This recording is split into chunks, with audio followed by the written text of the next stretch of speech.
Yo, what is good, Jets Nation? Welcome back to Jets Media. This is Richie. In this video, I want to give you guys the Jets OTA report. The media was in attendance at Jets practice again today, which is June 9th. Zach Wilson had an interesting day. He had up and down, and we're going to break down that. Also, if you guys did not check out my video I uploaded this morning, Riley Reiff, the veteran offensive tackle, is at One Jets Drive right now and watch practice, actually. So that's something else we're going to be talking about. So today, I'll be giving you guys the OTA report. Before we hop into it, I just want to mention, if you guys are new to Jets Media, help me out. Get me to 12,000 subscribers. So subscribe if you're new to the channel. That means a lot to me. Also, if you guys want to check me out over on Instagram and Twitter, that is at NYJets_media. And if you guys enjoy the video, please do not forget to thumbs it up. With that being said, let's dive right in. So first, let's talk about Riley Reiff briefly. If you want to get my in-depth breakdown of Riley Reiff potentially being signed by the New York Jets, check out that video down below in the description. I uploaded that this morning. But here's a picture from Connor Hughes that we got of Riley Reiff talking to General Manager Joe Douglas and Assistant GM Rex Hogan. So there he is. On the practice field. Is he going to be on the Jets? We will find out. I feel like that would be a really good signing for the New York Jets for a multitude of reasons. We need an insurance swing tackle that's a veteran that we can rely on if, unfortunately, one of Fant or Becton goes down with an injury. Now, let's move on to today's practice. Zach Wilson had an up and down day. He started off rough and finished off with a touchdown. So the first tweet that we get from both Connor and DJ is that he throws an interception to Michael Carter II. So the funny thing about this is, when Zach Wilson plays well, we get really happy. When he plays bad, we, get concerned. But the good thing is, when he does struggle, that means the defense is doing something good. So newsflash, everybody, it's not all about the offense. The defense needs to show some progressions. So I know it's really hard to talk about the OTAs because you don't want to read too much into it, the good stuff. You don't want to read too much into the bad stuff, but the reality is it's June and it's OTAs. I feel like I say this in every single OTA video, but Michael Carter II getting interception, that gets me kind of hyped up. I am a huge Michael Carter II fan, and I feel like he is really going to be a player to take a big step in year number 2 and establish himself as one of the top young slot corners in the entire NFL. I really feel like MC2 is destined to be that guy for the defense this year in that secondary. He's the only rookie from last year's draft class that's probably going to be starting on the defensive side of the ball, unless Jason Pinnock wins the safety position. But I don't think Pinnock's going to start. I think it's going to be Whitehead and Joyner. But I do love Jason Pinnock. We'll get into him later on this video because he had another interception in today's day. But so Michael Carter II picks off Zach Wilson, and then Zach Wilson finishes off the first period 5 of 8, an interception and a near deflection that was almost an interception. So obviously Zach Wilson is going to have his ups and downs. If you guys watched Zach Wilson's interview with Nick Mangold and Mark Sanchez on the Exchange podcast that's on the New York Jets YouTube channel, Zach Wilson has something interesting to say where he's noticed in year number 2, he's dealing with his mistakes a little differently, where his rookie season in OTAs, he would make a mistake and not really know what to do about it. So the good thing about Zach is he's going into year number 2. He's comfortable in his own skin with the New York Jets organization. He can go and watch film of himself and know what to do with the football next time. He knows how to learn from his mistakes a little better. He feels more comfortable. Now, does this guarantee that he's going to clean up all his mistakes by training camp and he's going to be a perfect quarterback and light it up this year? No, I'm not even expecting that from Zach Wilson. Zach Wilson is going to have up and down days this season. He's going to have up and down days in practice, and the reality is majority of good things have been coming out of Zach Wilson in OTAs. This is really the first one where it's like, okay, Zach definitely struggled, the defense got the better of the offense, and that's okay. This is the time for Jets fans to overreact, and we're just like, early in June, we're like, oh, OTAs, we're starving for Jets content, we're starving to see what happens. But the reality is it's OTAs, no pads, 7-on-7 drills, some 11-on-11, and Zach Wilson had an up and down day, and that's really the reality of it. So let's get into the details of what else happened in practice with Zach Wilson. He threw a touchdown pass to Tyler Conklin. We're going to get into Tyler Conklin in just a little bit because I have a lot to say about him.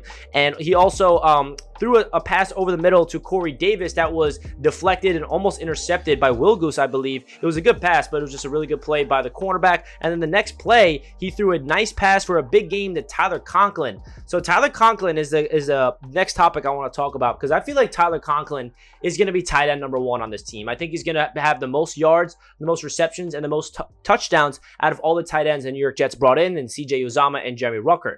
Now, I could be wrong, but I just really feel like Tyler Conklin is going to have a really good season. The difference between Conklin and CJ Uzomah is Conklin is entering the prime of his career. He's entering year number 5. He got off his first rookie deal. Last year was the first time in his life, in his career, where he was given the opportunity to get a lot of reps, get a lot of opportunities, and because of the injuries that was ahead of him, so he became the tight end number 1 over there in Minnesota, and he is like 25, 26 years old. He did not have one drop last year, and he looks like a monster. I just really feel like Tyler Conklin has a chance to do great things in this system because he's going to be on the field all the time. You know, they're going to rotate CJ in and Ruckert in and maybe even Yeboah and maybe even Lawrence Cager. You know, there's a lot of tight ends on this roster, but I feel like Tyler Conklin's going to establish himself as Zach Wilson's go-to guy at that specific position. I really am anticipating a big-time season from Tyler Conklin to the point where he's looked at as like a top 15 tight end in the league. And I know that production-wise, I know that's a lot to say, and I don't want to get overhype it, but I feel like Tyler Conklin is reaching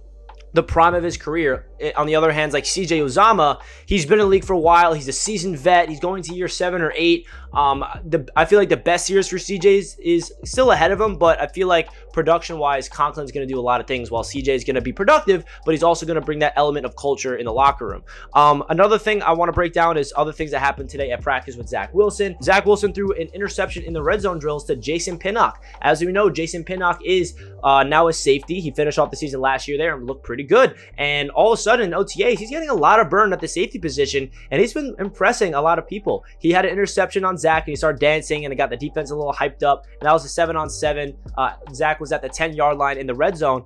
So it's a good thing to see Jason Pinnock making move on the ball and making some interceptions. But of course, you're scratching your head at Zach Wilson throwing an interception. But please do not worry. He's going to throw interceptions. He's going to need to learn from these mistakes because he's not going to be perfect in year number 2. That's what I have to keep reminding everybody, because whenever people see the tweets of Zach Wilson struggling, they feel like it's the end of the world. And then when they see when Zach Wilson's playing well, they think it's the greatest thing of all time. That's why you cannot read too much into the good, and you can't read too much into the bad either. He's going to make mistakes. Come training camp, when we are all in attendance there, he's going to make mistakes. It's just a matter of how Zach Wilson learns from those mistakes, and that's called development, and that's what I'm looking forward to the most to see from Zach Wilson. And then after that interception to Jason Pinnock, Zach Wilson finished off practice by throwing a touchdown pass to Corey Davis in the red zone, and he beat Bryce Hall on the play. I feel like Corey Davis is destined to have a really good season this year if he stays healthy. I feel like he's a big X factor for this entire offense. He's reliable. He's a good chemistry with Zach Wilson, and it's good to see Zach Wilson,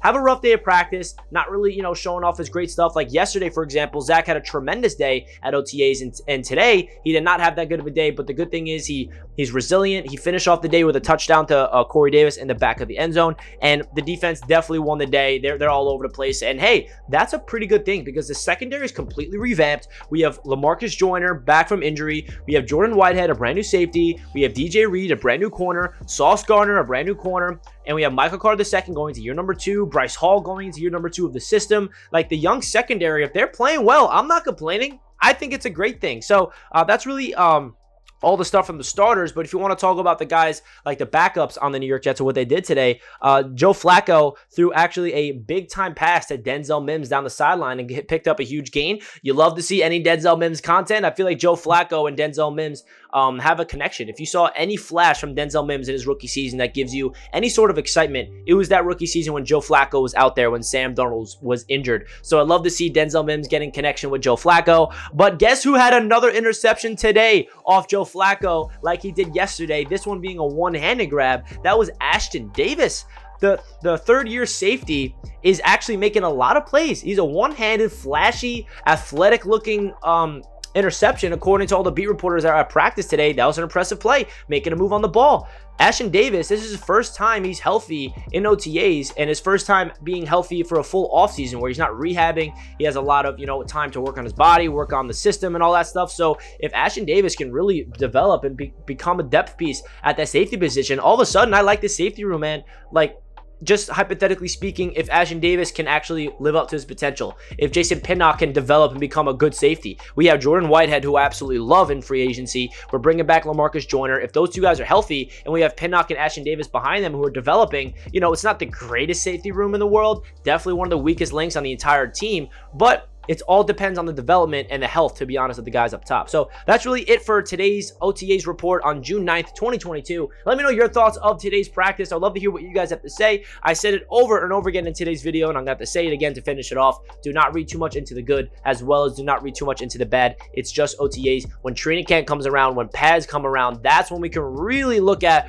who's playing well, who's not playing well, what needs to be fixed, who's on the field, who's not in the field, who's starting, who's not. OTAs is all about just, installing the offense, installing the defense, wide receivers and corners doing one-on-ones, the quarterback getting used to the systems, and I feel like it's a great time. I love OTAs because it's a really good time for seeing these guys out there on the field just playing football. And as we're all diehard Jets fans, I absolutely love talking about the Jets. You guys absolutely love talking about the Jets. We all love talking and hearing about the New York Jets. So that's my thoughts of today's practice. Let me know your thoughts down below in the comments once again, and like the video if you guys enjoy. I'll catch you guys in my next video. Let's go Jets.